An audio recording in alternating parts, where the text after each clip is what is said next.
जय हिंद, वंदे मातरम। स्वागत है आप सभी का आपके अपने YouTube चैनल जीके जीएस के भंडारा पर। साथियों, आज की इस वीडियो में यूपी पुलिस री एग्जाम में पूछे जाने वाली हिंदी के बहुत ही महत्वपूर्ण 38 प्रश्नों का ये प्रैक्टिस सेट लेकर के आऊँ। और यही वो प्रश्न है जो आपको आने वाले समय में आपका जो 6 महीने के अंदर आपका री एग्जाम होना है, उनमें यही प्रश्न आपको देखने को मिलने हैं। तो इस वीडियो को आप से लेकर शुरू से लेकर के एंड तक पूरा देखिएगा और इन 38 प्रश्नों में से आप कितने प्रश्न सही कर पाते हैं, कमेंट बॉक्स में आप अपना स्कोर जरूर शेयर कर दें। अगर आपको ये वीडियो पसंद आए तो प्लीज़ वीडियो को एक लाइक, कमेंट और चैनल को सब्सक्राइब करना ना भूलें। तो फिर चलिए शुरू करते हैं आज का अपना हिंदी के बहुत ही महत्वपूर्ण 38 प्रश्नों का ये प्रैक्टिस सेट। तो पहला प्रश्न है आपके सामने कि सुरेश मेहनत करता तो सफल हो जाता, इस वाक्य में प्रयुक्त काल बताइए। तो इस वाक्य में कौन सा काल है ये आपको बताना है। तो सुरेश मेहनत करता तो सफल हो जाता, इसमें है हेतु हेत मद भूतकाल, यानी एक का राइट आंसर ऑप्शन संख्या सी इसमें इसका राइट आंसर हो जाएगा। प्रश्न संख्या 2 है आपके सामने कि सुदामा चरित किस कवि की रचना है। बताओ ये कौन से कवि की रचना है सुदामा चरित। प्रश्न संख्या 2 का राइट आंसर क्या हो जाएगा। तो सुदामा चरित ये नरोत्तम दास की रचना है। किसकी है? नरोत्तम दास की रचना है। प्रश्न संख्या 2 का राइट आंसर ऑप्शन संख्या बी इस पेंस का राइट आंसर हो जाएगा। अगला प्रश्न है आपके सामने प्रश्न संख्या 3 है कि हाथ पर हाथ धरे बैठना निम्नलिखित में से कौन सा विकल्प इस मुहावरे का उचित अर्थ दर्शाता है। तो बताओ इसका अर्थ क्या हो जाएगा कि हाथ पे हाथ धरे बैठना। तो इसका जो उचित अर्थ होता है वो होता है बेकार बैठे रहना। क्या? बेकार बैठे रहना। 3 का राइट आंसर ऑप्शन संख्या डी इसमें इसका राइट आंसर हो जाएगा। अगला प्रश्न है आपके सामने प्रश्न संख्या 4 है कि दिए गए विकल्पों में काग का समानार्थी शब्द कौन सा है। तो बताओ कौन सा हो जाएगा काग का समानार्थी। तो काग का समानार्थी होता है बयास। क्या? बयास। 4 का राइट आंसर ऑप्शन संख्या ए इसमें का राइट आंसर हो जाएगा। अगला प्रश्न है आपके सामने प्रश्न संख्या 5 है कि 3 बेर खाती थी, वह 3 बेर खाती थी, इस पंक्ति में कौन सा अलंकार है। तो बताओ प्रश्न संख्या 5 का राइट आंसर क्या हो जाएगा। तो 3 बेर खाती थी, वह 3 बेर खाती थी, इस पंक्ति में है यमक अलंकार। कौन सा है? यमक अलंकार है। तो प्रश्न संख्या 5 का राइट आंसर ऑप्शन संख्या बी इस पेंस का राइट आंसर हो जाएगा। अगला प्रश्न है आपके सामने प्रश्न संख्या 6 है कि जो अलंकार शब्द और अर्थ दोनों पर आधारित रहकर दोनों को चमत्कारी करते हैं वह डॉट डॉट होता है। तो वहाँ पर कौन सा अलंकार होता है बताइए। प्रश्न संख्या 6 का राइट आंसर। तो जितने भी लोग बता रहे हैं उभिया अलंकार। क्या? उभिया अलंकार उन सब लोगों का राइट आंसर हो जाएगा, यानी 66 का राइट आंसर ऑप्शन संख्या डी एस पेंस का राइट आंसर हो जाएगा। अगला प्रश्न है आपके सामने प्रश्न संख्या 7 है कि मुगलों की सेना में नर्तकियां रण क्षेत्र को भी विलास भूमि में डॉट डॉट कर देती थीं। दिए गए विकल्पों में से सही विकल्पों का चयन कर के वाक्य को पूर्ण कीजिए। तो फटाफट से प्रश्न संख्या 7 का राइट आंसर आप लोगों को बताना है। तो मुगलों की सेना में नर्तकियां भी रण क्षेत्र को भी विलास भूमि में परिणित कर देती थीं, यानी 7 का राइट आंसर ऑप्शन संख्या बी इस पेंस का राइट आंसर हो जाएगा। प्रश्न संख्या 8 है आपके सामने कि निम्न में से स्त्रीलिंग शब्द को पहचानिए। तो बताओ इनमें से एक शब्द है वो स्त्रीलिंग है, तो वो कौन सा शब्द है स्त्रीलिंग ये आपको बताना है। तो अच्छी संतान। क्या? अच्छी संतान ये एक स्त्रीलिंग शब्द है। 8 का राइट आंसर ऑप्शन संख्या ए इस पेंस का राइट आंसर हो जाएगा। प्रश्न संख्या 9 है आपके सामने कि जनता के अंदर असंतोष फैल गया, इस वाक्य की त्रुटि सुधारने के लिए निम्न में से सही वाक्य चुनिए। तो इनमें से बताना है कि जनता के अंदर असंतोष फैल गया, इसका शुद्ध रूप कौन सा हो जाएगा, यानी इसका शुद्ध वाक्य।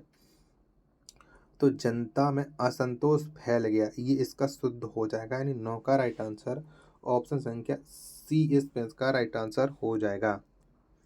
अगला प्रश्न है प्रश्न संख्या 10 है आपके सामने कि जो शब्द संज्ञा या सर्वनाम की मात्रा के बारे में बताते हैं वे शब्द डॉट डॉट विशेषण कहलाते हैं।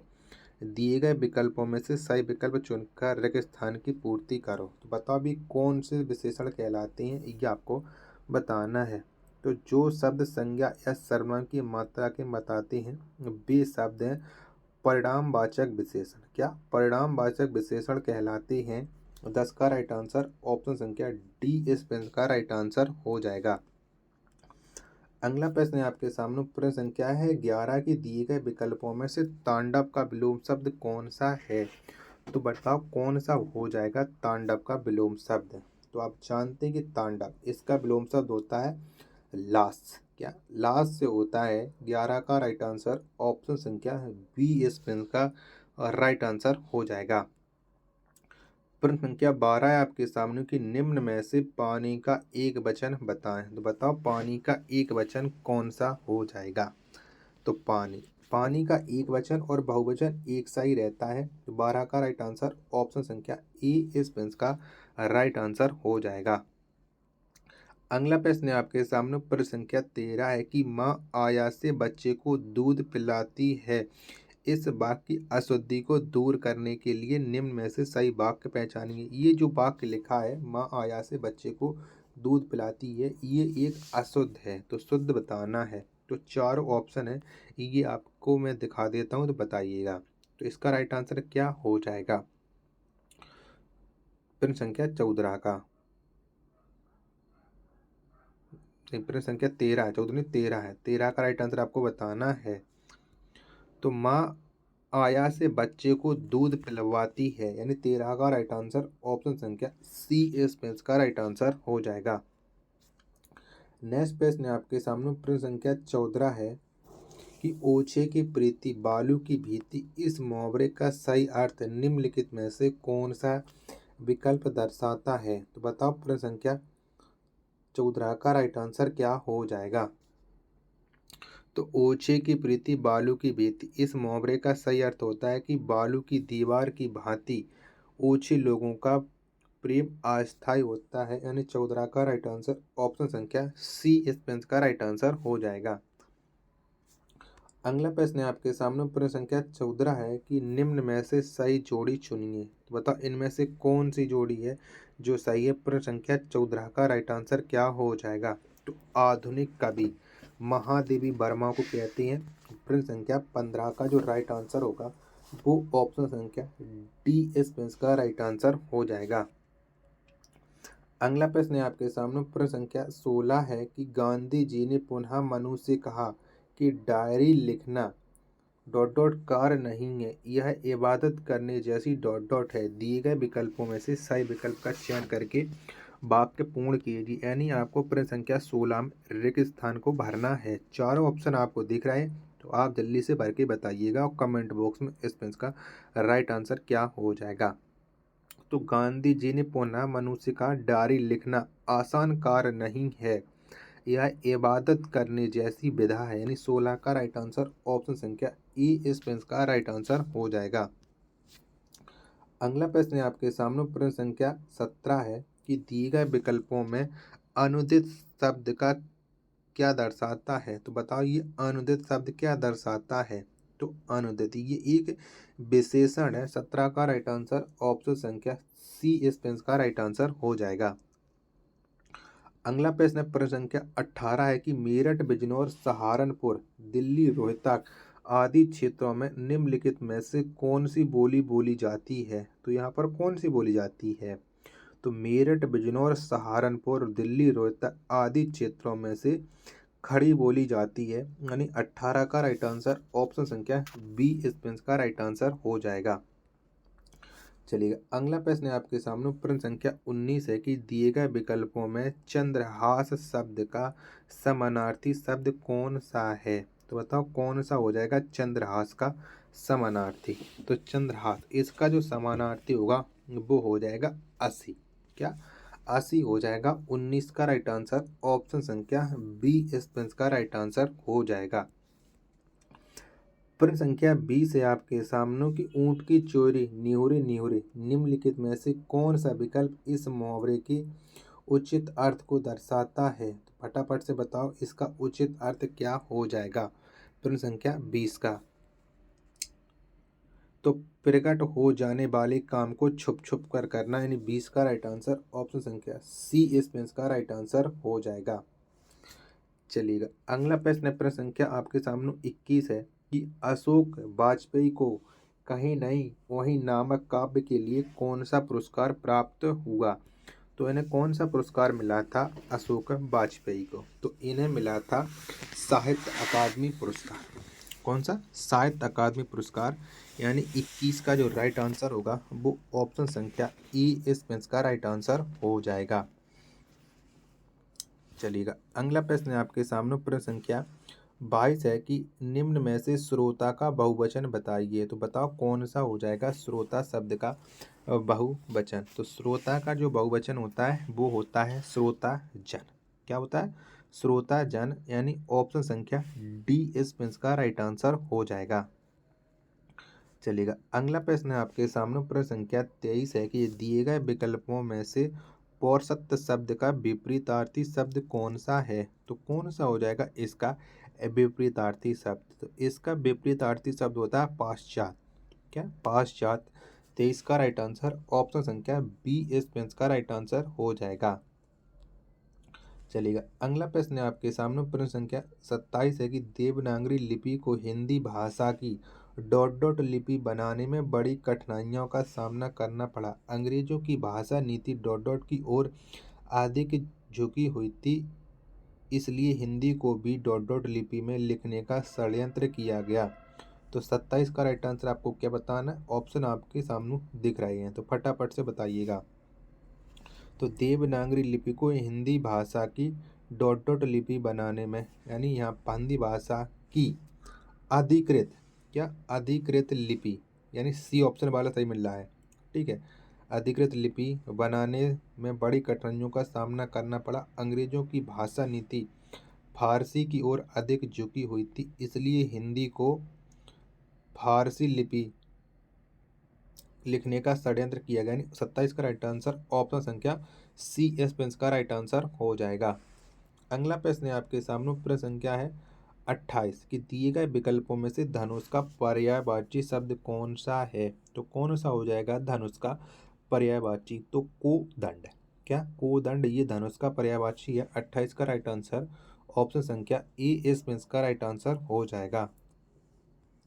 चलिएगा प्रश्न संख्या 29 है आपके सामने कि ईर्ष्या में वह डॉट डॉट नहीं होता है जो क्रोध आदि में होता है, क्योंकि डॉट डॉट और डॉट डॉट की आश्रय से तो उसकी उत्पत्ति ही होती है। दिए गए विकल्पों में से सही का चयन करके वाक्य पूर्ण कीजिए। तो यहाँ पर तीनों रिक्त स्थान भरने हैं, तो आप कौन सा इसका राइट आंसर हो जाएगा वो आपको बताना है। तो ईर्ष्या में वह वेग नहीं होता। क्या? ईर्ष्या में वह वेग नहीं होता, तो कौन से में दिख रहा है? डी। डी इसका राइट आंसर हो जाएगा, क्योंकि आलस्य और नैरसस के आश्रय से तो उसकी उत्पत्ति होती है। यह इसका सही आपको मैंने वाक्य भी आपको बता दिया है।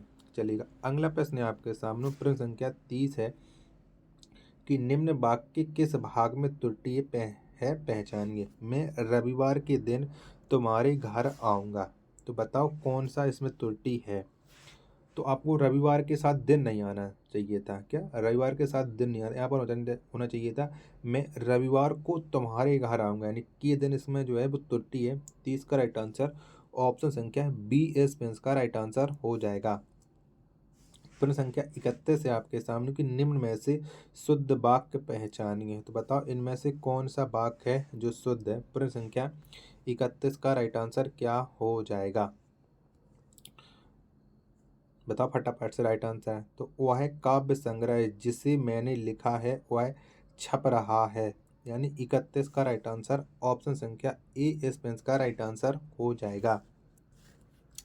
चलिए अगला प्रश्न है आपके सामने, प्रश्न संख्या 32 है कि भजन कहियो तयो ताते भजियो भजियो न एको बार, दूरी भजन जाते कहियो सो तू भजियो गवार। उपरोक्त पंक्ति में निम्न में से कौन सा अलंकार प्रयोग किया गया है। तो बताओ इसमें कौन सा अलंकार है प्रश्न संख्या 32 का राइट आंसर क्या हो जाएगा? तो यहाँ पर है ये एक यमक अलंकार है। क्या? ये एक यमक अलंकार है। 32 का राइट आंसर ऑप्शन संख्या सी इस पेंस का राइट आंसर हो जाएगा।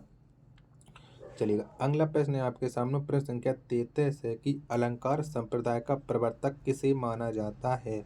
तो किसको माना जाता है? तो अलंकार संप्रदाय का जो प्रवर्तक माना जाता है वो भामाई को माना जाता है। किसे?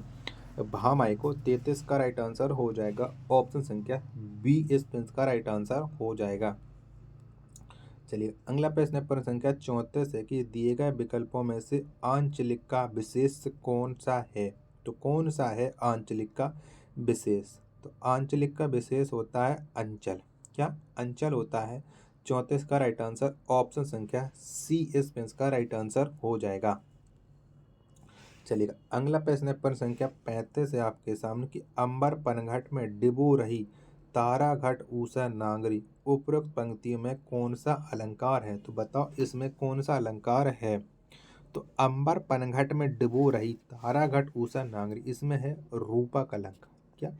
रूपक अलंकार है। 35 का राइट आंसर ऑप्शन संख्या ए इस पेंस का राइट आंसर हो जाएगा।